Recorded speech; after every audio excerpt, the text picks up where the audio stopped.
what really got you into that?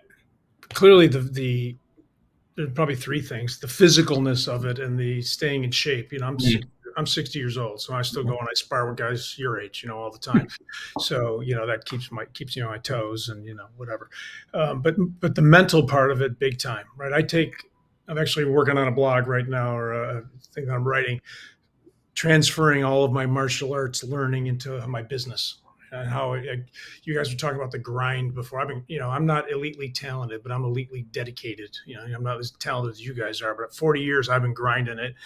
I turned the car when I used to live upstate. I turned the car towards the gym, not to the bar. I'd go and train 3-4 times a week. So I wanted to do that.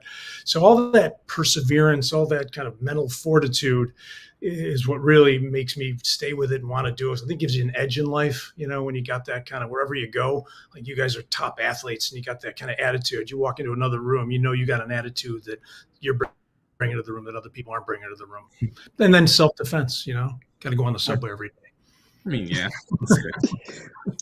Too many subway rides where I wish I knew any form of that more. I guess my question is very back to simple. You kind of answered it a little bit with the history a little bit. But I'm hopefully not the only one. What's the difference between karate, taekwondo, and kind of break down the mixture of martial arts and then connect it to the Olympics now, because there's separate, I guess, specialties within it, right? Within the Olympics and weight classes, or the kind of distinction between the two, and then how does it apply to the Olympics in the different categories there? Yeah, I mean, the first distinction is always kind of country of origin, right? Like karate's Japanese and like kung fu is Chinese. Taekwondo is Korean, like I was getting at before. It was when the Japanese left and the Koreans kind of established Taekwondo. I mean, it means foot, fist, way. I have it tattooed on my tattoos of it, but that's what it means in Korean is foot, fist, way. It's actually a very funny movie with Danny McBride called Foot, Fist, Way. I recommend it. But that's one of the big things. And then the other big thing is kicking. Right? Taekwondo is, like I said before, they call it super karate back in the 70s and 80s because it's really about spinning, jumping, flying, kicking, a little more flashy. That's how the Koreans wanted to make it when they created it. A lot of karate is very grounded and strong and, to the ground. When you're doing Taekwondo, you got to be very light on your feet. What makes you a good Taekwondo person, you'll see in the Olympics. The one guy that's like the top American guy, CJ Nicholas, light on your feet, fast.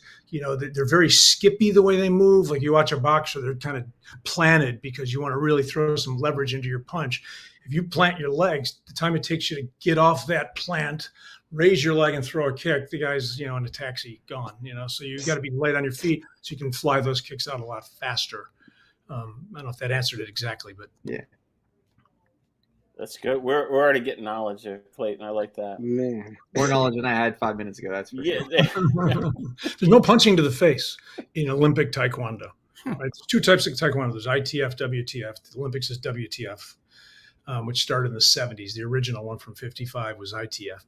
But in the Olympics, you cannot punch to the face. Right? You can punch to the body, kick to the body, kick to the face. So you get higher points for more dramatic and spectacular kicks to the face. So it goes 1 point, 2 point, 3 points. So it's really promoting that kind of, spinning, jumping, flying stuff. You get rewarded more points for that. We should have track races where we mix Taekwondo and track. 100 meters of Taekwondo. When the guy's running by, you kick them, right? We talked about how physical it gets out there, Clayton. That's what I'm saying. I should learn Taekwondo for the next Olympic trials. Light on your feet. Light on your feet. There you go. Yeah.